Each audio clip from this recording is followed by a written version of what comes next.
Muito bem. Hoje vamos falar uma palavra que não é muito comum. A androgenesia umbandista. Androgenesia umbandista? Sim, androgenesia umbandista. Mas o que seria essa androgenesia umbandista? A androgenesia é a ciência que estuda o desenvolvimento físico e moral da espécie humana. Na página 75 do livro Doutrina e Teologia de Umbanda Sagrada do mestre Rubens Saraceni, editora Madras, você vai acompanhar, está dizendo o seguinte: nós aqui não limitaremos a androgenia só aos seres humanos, mas nos apropriaremos do termo e o aplicaremos a todos os orixás sobre os quais teceremos comentários que justificarão a nossa hereditariedade divina, assim como o acerto das suas lendas quando acreditam a eles nossa descendência. E, assim, colocam-nos como seus filhos verdadeiros, seus beneficiários e herdeiros diretos.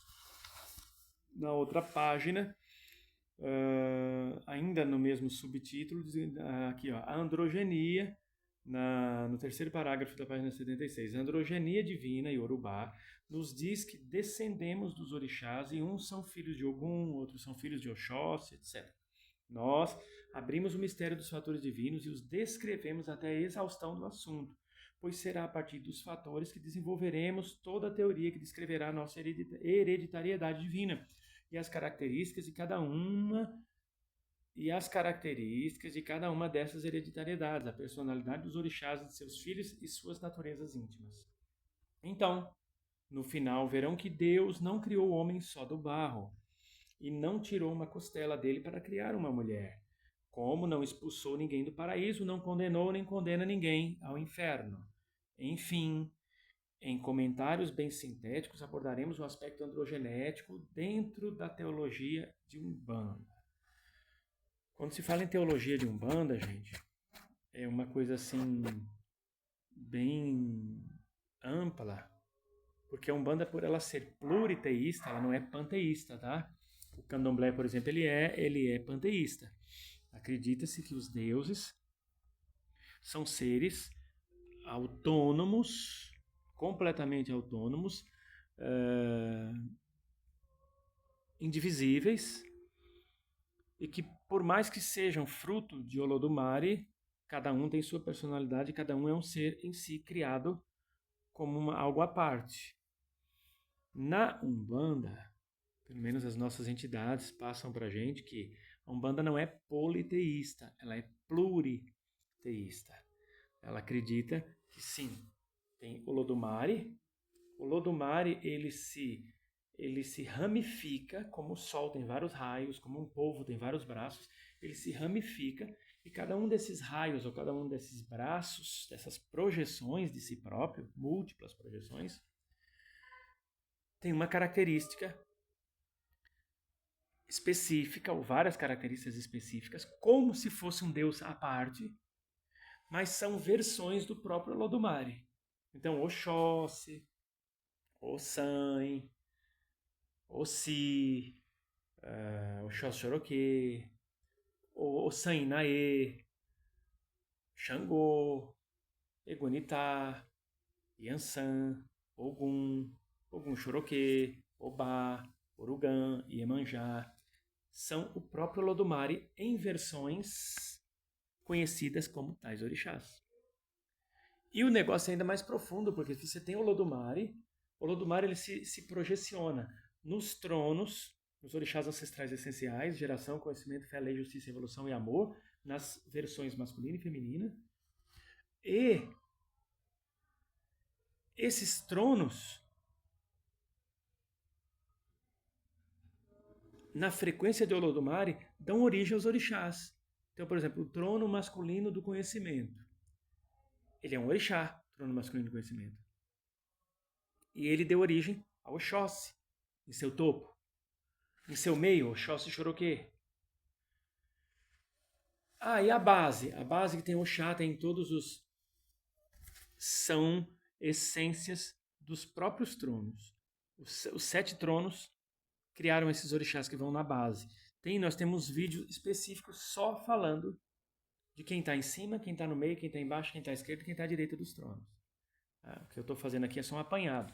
Se eu voltar muito o mesmo conteúdo dado em outros vídeos, esse vídeo fica muito grande e a gente perde a essência e o objetivo desse vídeo aqui.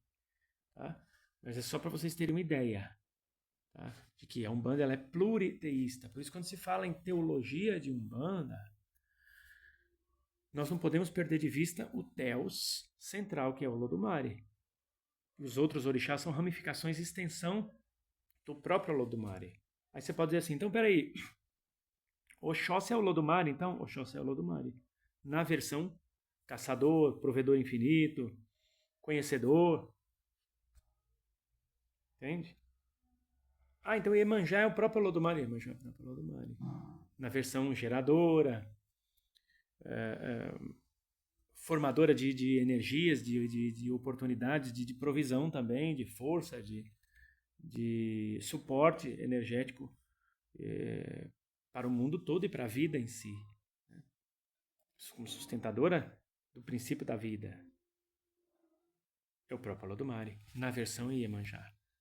Iemoja, né? Mãe cujos filhos são peixes. Então, quando se fala em teologia de Umbanda, é uma coisa assim inesgotável, um assunto inesgotável. E tanto é que no nosso curso aqui, nós chamamos curso de sacerdócio e teosofia. Teosofia. Nós nos sentimos mais à vontade em direcionar o curso para teosofia e não para teologia em si, embora eu seja teólogo por formação. Eu prefiro deixar o termo teologia um pouco de lado e investir na teosofia de Umbanda, porque a teosofia seria uma forma de canalizar sem a prepotência de se achar um pontífice, tá? Uma forma de cada um deixar fluir a sabedoria divina que há dentro de cada um. Então eu acredito que a gente tem um pouco mais de liberdade para trabalhar, inclusive teologicamente, quando a gente se desprende um pouco do termo teologia e vai para o termo teosofia, porque a teosofia, pelo menos foi o que as entidades aqui me sugeriram. Eu estava para montar o curso, falaram, tira o termo teologia e põe teosofia, porque teosofia dá mais liberdade para a pessoa construir o próprio saber a partir da sua sabedoria divina. Então, tudo que eu estou ensinando aqui, você tem total liberdade para questionar, duvidar, não concordar, complementar, modificar dentro da sua experiência. Dentro da sua experiência, modificar para o seu uso pessoal. Eu costumo dizer que quando você pega algo do seu professor, do seu mestre, e você faz um adendo ali, você faz uma modificação para que aquilo se torne mais viável na sua realidade, você não está desrespeitando o seu mestre. A não ser que você vá em público e fique, olha, eu estou mudando tudo que esse tapado aqui, esse burro desse meu mestre ensinou. Aquele zero, aquele é um quadrado. Aí você está desrespeitando o seu mestre. Agora, você fala assim, não, eu aprendi com o mestre fulano, ou cicrana, mestra cicrana.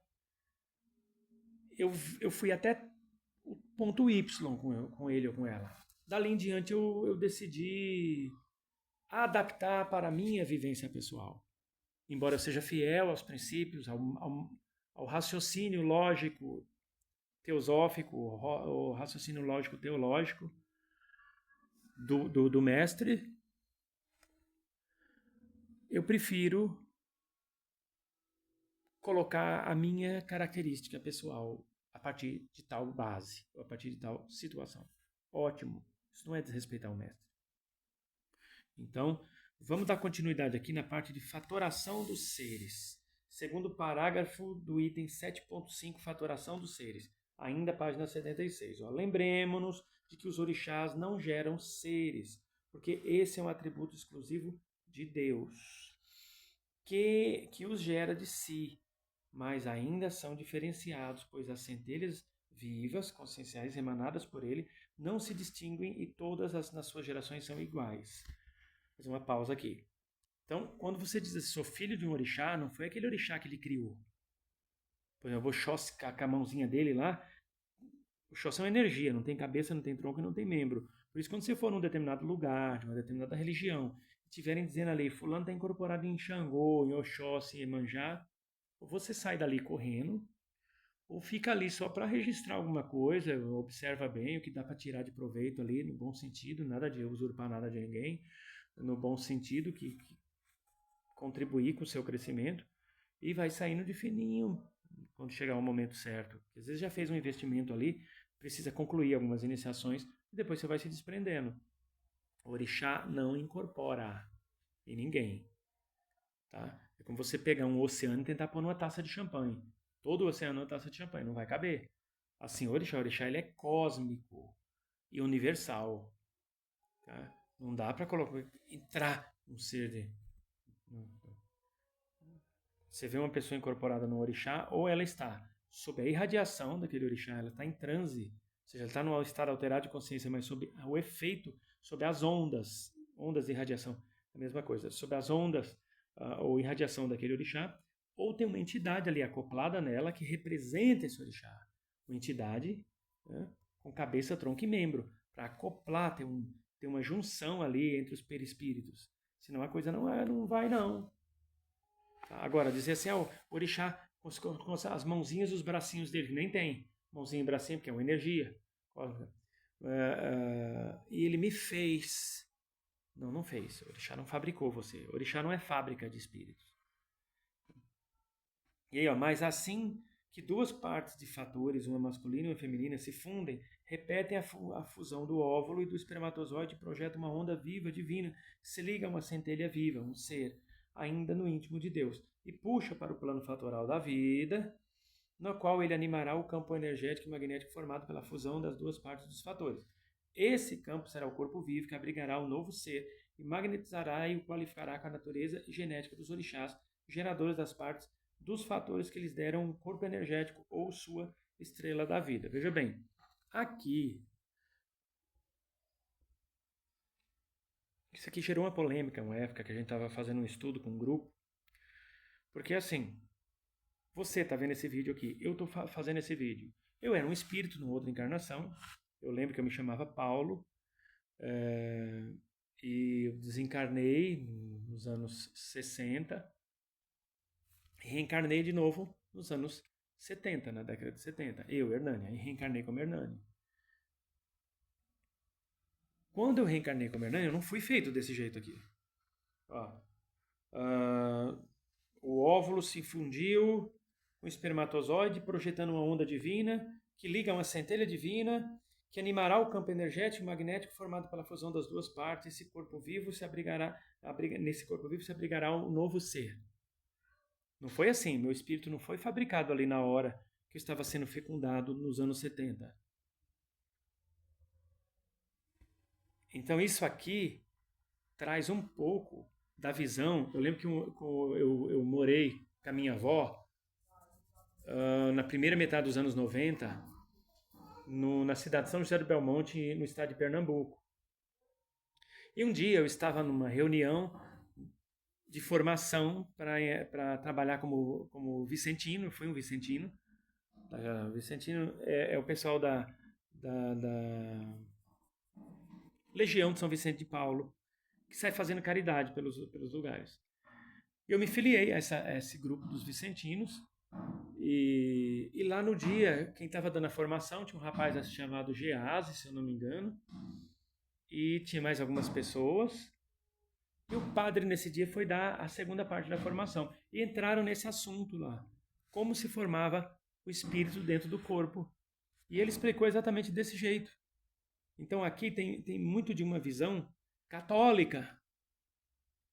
Eu ainda levantei a mão e falei, mas e se o espírito já existia antes e ele entrou naquele corpo? Aí ele falou, opa, aí você já está entrando numa área que não é católica, já é mais kardecista. O próprio padre falou.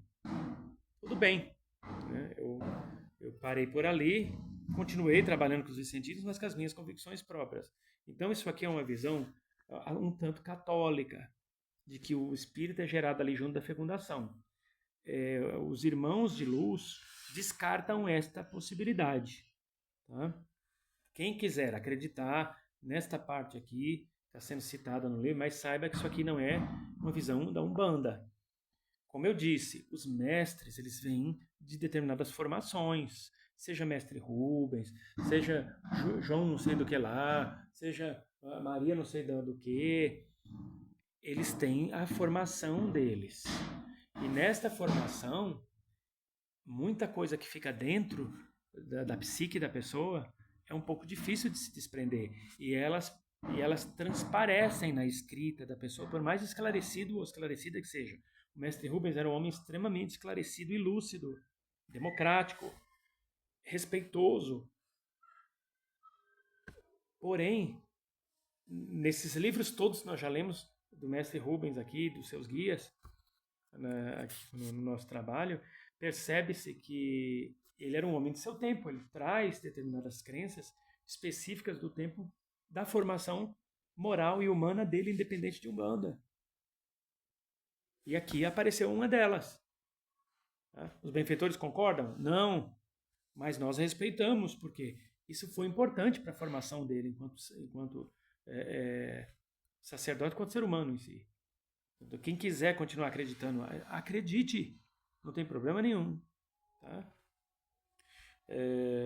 E aí, aqui fala, dessas duas partes, masculina e feminina, uma predominará e distinguirá o novo ser, emanado por Deus, como macho ou fêmea. E o novo ser, se for macho, assumirá as feições e características de seu pai fatorador. Se for fêmea, assumirá as feições e características de sua mãe fatoradora. Aqui, ele não está claro, mas o que nós podemos entender disso? Que existe o sagrado masculino e o sagrado feminino em todos os seres. Eu tenho o sagrado feminino em mim e o sagrado masculino. Você, seja mulher que esteja assistindo esse vídeo, você tem o sagrado masculino e o sagrado feminino. Porém, predominará um ou outro. Ele quis dizer que nessa predominância de um ou outro é onde você vai pender para ter como orixá predominante seu ali. Um orixá masculino ou orixá feminino. Nós não vamos entrar em polêmica nesse assunto aqui, porque existe uma ala grande que acredita que realmente, se você tiver predominando o sagrado masculino, o seu orixá predominante será de natureza masculina, e outros acreditam que se predominar em você a característica feminina, o sagrado feminino, predominará um orixá de natureza feminina para você. Isso aí, você vai encontrar até entidade que afirma isso, e tem entidade que fala que não é bem assim. Vai encontrar entidade que fala que é aleatório, que é um mistério que o universo traz e que não dá para saber por que foi aquela escolha de você ter como orixá predominante um masculino e um feminino. Aquilo foi uma, como é que eles dizem? Uma necessidade que a mônada que você estava sendo fecundada, a mônada é tipo um ovo, um grande ovo, e lá dentro tem os pontinhos de luz, que são o princípio de um espírito. Um dia você foi um pontinho de luz dentro de uma mônada. Saindo da mônada, quando a mônada explode, esses pontinhos de luz percorrem todo o universo, nós vamos estagiar, enquanto pontinhos de luz, nos reinos da terra, da água, do fogo, do ar, dos minerais, cristais e vegetais. Ficaremos milênios lá, estagiando nesses reinos. Tem gente que fala, eu posso voltar da terra, se eu já fui terra, se eu já estagiei na terra, depois eu estou lá na água, eu posso voltar para a água? Não volta, só vai. Até passar pelos 7 reinos elementais. Passando pelos 7 reinos elementais, nós vamos para o mundo híbrido, transitório, meio elemental, meio animal. Ficamos milênios lá, depois vamos para o reino animal. Vamos para o reino animal enquanto energia, então a gente estagia em vários corpos físicos de animal, molusco, mosca, verme, besouro, minhoca, né? Até nós passarmos depois para formas mais, como é que eu posso dizer, rebuscadas e aprimoradas de vida, até chegarmos no nível dos mamíferos e depois sermos mandados para mundos transitórios, meio humano, meio bicho.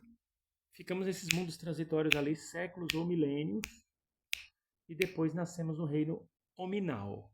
Até aí o bicho pega, porque enquanto nós estávamos nesses reinos todos que eu falei, não tínhamos livre-arbítrio, portanto não gerávamos karmas negativos.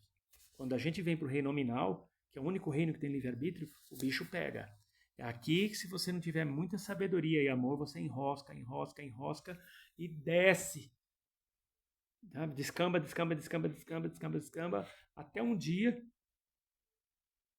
se você for um espírito muito atrasado, durante séculos, está ali insistindo no atraso espiritual, você vai perdendo a sua forma humana, seu perispírito vai se desfazendo aquela forma humana, você vai assumindo formas monstruosas, bem monstruosas, até um dia reduzir ainda mais, virar um ovoide. Mas quando vem chegar a esse ponto, a pessoa já se abandonou e já se distanciou muito da centelha divina. Mas a centelha divina ainda está lá.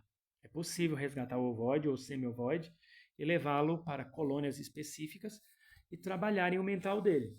Aí os seres responsáveis por isso, geralmente arcanjos e querubins, eles têm como fazer com que o mental superior da pessoa se recupere, o mental inferior também. Quando eles conseguirem devolver a forma humana do mental superior ao mental inferior, eles conseguem trabalhar de novo o corpo astral da pessoa no formato humano. Depois de alguns, pode levar até séculos. Depois eles conseguem trabalhar o perispírito, também no formato humano.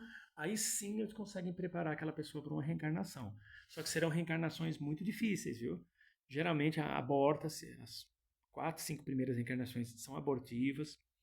Depois, quando nasce com seríssimos problemas de natureza neurológica e formatos físicos, com bastante limitação. Olha, ficam umas 10, 20 encarnações nascendo com deficiências terríveis. Terríveis, terríveis. Nasce sem cérebro, nasce muitas vezes faltando os braços e as mãos, só com as mãozinhas ali coladinhas no ombro, ou faltando os joelhos. Nascem assim com aparências e aspectos bastante preocupantes. E não vivem muito. Tá? E aí, voltando a falar. Então, quem vai escolher se o orixá predominante é masculino ou feminino, segundo algumas entidades, é a mônada. Lá com pontinhos de luz. Aí nós vamos passando por todos esses reinos que eu falei, elemental, transitório, depois animal, depois o transitório meio animal, meio homem e tal. E segundo algumas entidades, a escolha do orixá predominante é feita ao longo desses milênios. Ao longo desses milênios. E não aqui, enquanto o espírito está sendo fabricado na barriga da mãe e pende-se ou a predominância do sagrado feminino ou sagrado masculino, e ele nascerá como com orixá protetor masculino ou orixá protetor feminino. Entende? Como a situação é relativamente complexa. Então, tem entidade que acredita nessa parte aqui que foi escrita aqui, tem outros que acreditam nessa segunda etapa que eu falei. É um assunto delicado e nós deixamos cada um à vontade para acreditar no que quiser. Tá bom? No final das contas, você sabendo ou não dessas coisas que eu estou falando aqui, não te torna menos um bandista, melhor nem menor, nem melhor nem pior. Se você for fazer um trabalho com uma pessoa de descarrega, de limpeza, você não sabendo de nada disso que foi falado aqui, funciona do mesmo jeito o seu trabalho. Contanto que você faça direitinho, o trabalho lá com fé, com devoção, com pontualidade, com respeito. Você não precisa ter todo aquele conhecimento para o seu trabalho dar certo. Haja visto muitos sacerdotes do passado que tinham pouca experiência escolar, muitos tinham até dificuldade para escrever o próprio nome e eram sacerdotes fantásticos e não sabiam nada disso. Se sabia, estava codificado em seus espíritos por conta das vivências anteriores e das experiências que eles tinham fora do corpo, que talvez não se lembrassem quando voltassem para o corpo. Mas ali, no tete-a-tete, no dia a dia, se você fosse conversar sobre isso aqui com eles diriam, são mistérios de Deus, eu não quero nem entrar nesse assunto. Mas tocava um terreiro como ninguém. Então, isso aqui não vai fazer você melhor nem pior saber disso aqui. É importante saber? Mas não é indispensável. Então, por isso que não adianta ficar debatendo. Ah, porque eu que estou certo. Ah, que me vê. Não. Quer concordar com o que a gente está falando aqui? Concorda. Não quer concordar? Não tem problema nenhum. Eu não vou torcer. Não vou fazer bico. Estou fazendo bico para a pessoa. Eu vou fazer bico. 77, página 77. Item 7.6, os fatores de Deus e os seres. A palavra fator atribui-se os seguintes significados. 2 pontos. Aí temos 4 tópicos. Primeiro tópico, o que determina ou faz alguma coisa. Segundo tópico, cada um dos termos da multiplicação. Terceiro tópico, cada um dos elementos que concorrem para um resultado. Quarto tópico, causa germinal das características hereditárias. Bom, fator aqui então nós trabalharíamos como uma causa de características, não só hereditárias, mas fator aqui entraria no campo das características. Qual o fator de Oxóssi? Ah, caçador. Qual o fator de Ogum? Guerreiro. Qual o fator de Yansan? Guerreira também. E é aquela que recolhe o que não serve mais. Vamos ter que dar um saltinho, tá? Para entrar aqui na página 80, que diz assim, ó. O que importa ser afixado é que só Deus gera os seres, tanto os dotados de uma inteligência racional quanto os dotados de uma inteligência instintiva, caso as criaturas ou animais selvagens. Até onde podemos revelar, dizemos que as partes masculina e femininas positivas destinam-se à fatoração dos seres racionais, os espíritos, ou seja, as características dos seres racionais. As partes masculinas e femininas negativas destinam-se aos seres inferiores, as criaturas ou animais dotados só de instintos. Aqui está fazendo uma classificação biológica. Tá? Tem que ir com muito cuidado, porque senão pode dar a entender que o autor aqui, o mestre Rubens, está querendo fazer acepção de pessoas. Não está. Ele está só fazendo uma classificação biológica. Quando diz seres inferiores, não está dizendo que esses seres são piores ou inferiores do ponto de vista de valor divino. Então, todos somos provenientes de Deus e temos o mesmo valor perante Deus. Mas é no sentido de cadeia biológica. Tá? Ele não está sendo em nenhum momento aqui preconceituoso nem discriminatório. Continuando, um fator por gerar as estruturas dos seres superiores e dos inferiores explica as associações feitas pelos intérpretes dos orixás, quando dizem que tal animal de Ogum, tal animal é de Ogum ou tal animal é de Oxóssi. Aí vai pela característica. Tipo assim, você vê, por exemplo, como uma pessoa chegou para mim e falou assim, Ana, eu acho que o bicho preguiça é regido por Nanã. Eu falei, por quê? Por causa da paciência, da calma, ele tem uma energia assim, assim, assim e tal. Eu falei, mas pode ser regido também por Iroko. Entendeu? Pode ser regido também, que vê por outro orixá, por Iorimá. Então, não tem como dizer que um orixá, um animal, é regido por esse ou aquele outro orixá específico. Existem frequências de orixás naquele animal. Mas não quer dizer que ele traga exclusivamente, se fosse assim todo peixe, traria a energia só de Iemanjá, ou só de Orugã, ou só de... Não. Se isso acontece, e é verdade, é porque esses orixás são regidos pelos mesmos fatores, cujas partes negativas destinam-se às espécies instintivas ou inferiores. E o mesmo acontece com os vegetais, os frutos, as pedras, todos formados a partir de modelos magnéticos energéticos fatorais. Aí você fala assim, então por que uma pedra, por exemplo, ela traz a mais forte energia de Iemanjá e a outra por conta da cor?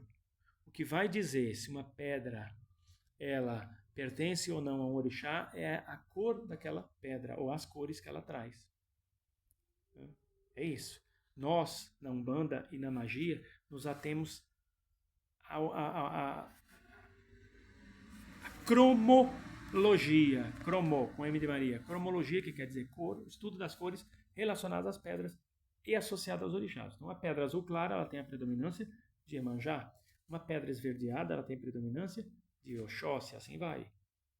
Tá?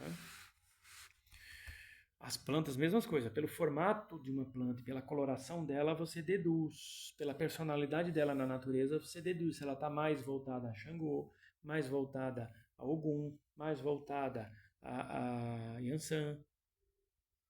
Você conhecendo bem o orixá, você bate o olho no animal, numa pedra, numa planta, você sente e intui, pelo conhecimento, pela força intuitiva, quem predomina ali. Isso é teosofia. Por isso nosso curso é de sacerdócio e teosofia de Umbanda. Bom, seguindo aqui. Um fator tem uma parte positiva e a outra negativa, e cada parte tem seu polo macho e seu polo fêmea. Se demonstrarmos graficamente, teremos essa distribuição dos polos de um fator está na origem da ciência do X ou dos entrecruzamentos, mostrada na ciência divina do código de Umbanda. Já vou mostrar para vocês, espera só um pouquinho. Bom, tá aqui. Ó. Aqui foi feito uma linha vertical e um X, certo? Se você reparar aqui tem uma cruz. Isso aqui é uma cruz na diagonal. Ó. Então pega a energia do trono da fé e também abre portais. Olhando nesse sentido, é um X, ou seja, está cruzando, está selando, está vedando as energias ali para que qualquer coisa ruim que esteja ali naquele ambiente está, a partir daquele momento, esgotada, neutralizada, desvitalizada. Bom? E aqui, né, há pontos riscados que são feitos tridentes. Ó. E dá para fazer um tridente. Ó. Aqui um tridente feminino, que aqui ele parece um sininho. Ó. Ó. Ou podia ser aqui também o feminino. E aqui o masculino, que é o quadradinho assim. Né? Como podia aqui também. Aqui podia estar, ó, masculino aqui, o feminino aqui, ou feminino aqui, masculino aqui. Isso vai depender muito, né, o masculino aqui. Vai depender muito da intenção e do propósito. Podia aqui também, tá? Ser um tridente, ó. Tanto os dois masculinos aqui, quanto os dois femininos, enfim, isso vai muito de cada ponto. E aqui ser uma lança. Né? E aqui ser uma espada. Também não perderia a essência do ponto. Tá? Na medida em que você risca um ponto, ele vai ter seu polo. No caso desse desenho aqui, o mestre Rubens está dizendo que o polo positivo, macho, está aqui, o polo negativo, fêmea, está aqui, o fêmea, aqui nesse caso, aqui em cima, e o macho aqui embaixo. Mas podia ser o contrário. Podia estar aqui os dois fêmeas, podia estar aqui os dois machos aqui embaixo, os dois machos aqui, os dois fêmeas aqui, ou macho aqui, fêmea aqui, ou fêmea aqui, macho aqui. E aqui está cruzado, macho fêmea, macho fêmea, macho fêmea, macho fêmea. Quem vai definir isso? A egrégora que compõe aquele ponto. Entendeu? A egrégora que compõe aquele ponto de força. Isso é ciência divina. Tá? Isso é ciência divina, isso é teosofia.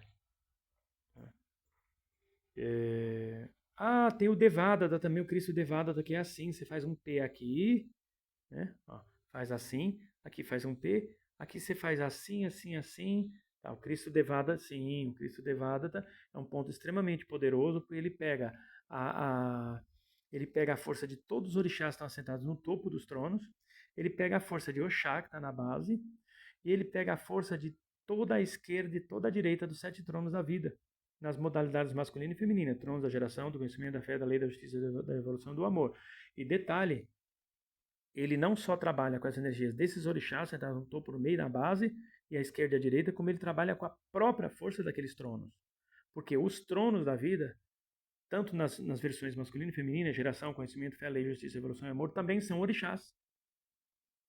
Então, o Cristo Devadatta, ele é um ponto para trabalhar desobsessão, fechamento de portais trevosos, destruição de bases trevosas, desmanchamento de magias negras, descarrego, fechamento de corpo. Ele é tremendamente poderoso. Você que é um bandista não pode deixar de fazer o Cristo Devadatta, tá? Eu vou desenhar ele ali na lousa para você ver como é. Faz um círculo, certo? Faz o P. Aí ali você faz o... E aqui, tanto você pode fazer assim, tá? Ó, geralmente a gente faz assim, desculpa, gente.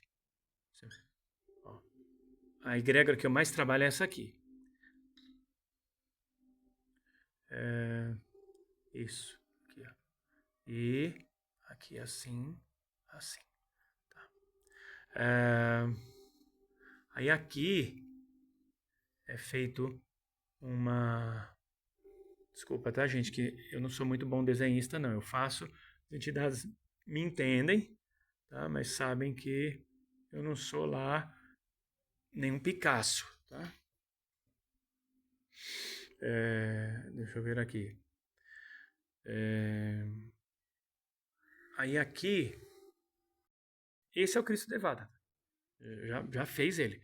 Mas existem alguns aditivos que as entidades pedem para a gente colocar. Às vezes, um pentagramazinho aqui com circunponto que representa a essência divina. Pentagrama que representa a força quintessenciada e pega toda a energia do fluido cósmico universal. Né? E muitas vezes orienta também a gente fazer uma estrela de Davi aqui. Ó. Isso vai muito da necessidade. Tá? As entidades orientam se há necessidade de fazer ou não. Se houver, você faça. Tá?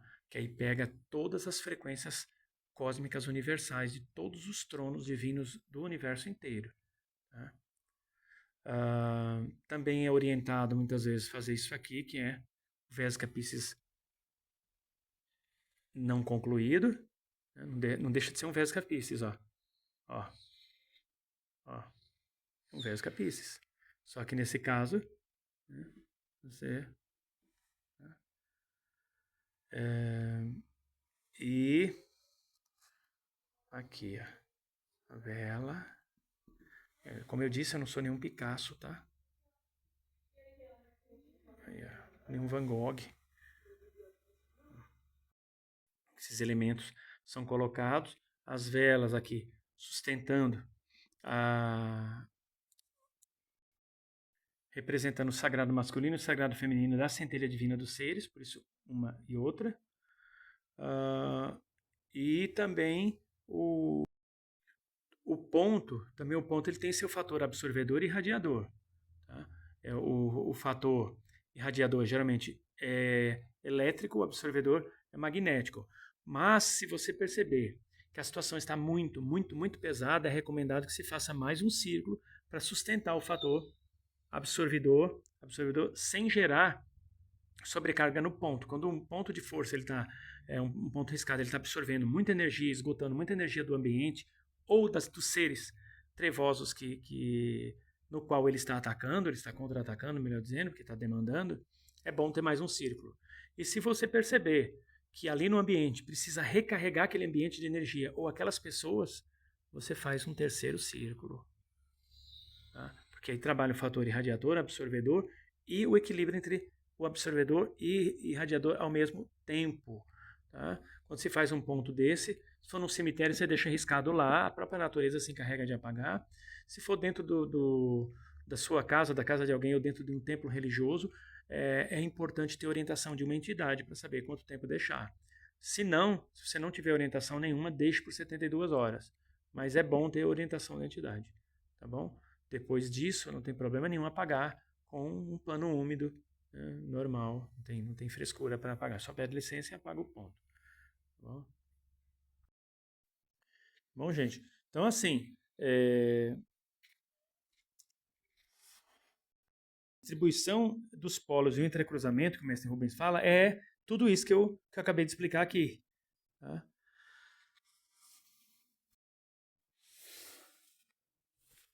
Adquira o livro Doutrina e Teologia de Umbanda Sagrada, do mestre Rubens, e você não vai se arrepender. Tá? Esse curso de sacerdócio e teosofia de Umbanda que a gente está dando aqui não obriga ninguém a ser sacerdote. Tá? É mais para você trabalhar a sua espiritualidade e ter um lado espiritual independente das religiões, se você não quiser ter religião nenhuma. Não, eu não quero ser um bandista, não. Faça o curso com a gente e crie sua própria Umbanda dentro do seu coração. Porque o seu templo é o melhor lugar para se frequentar.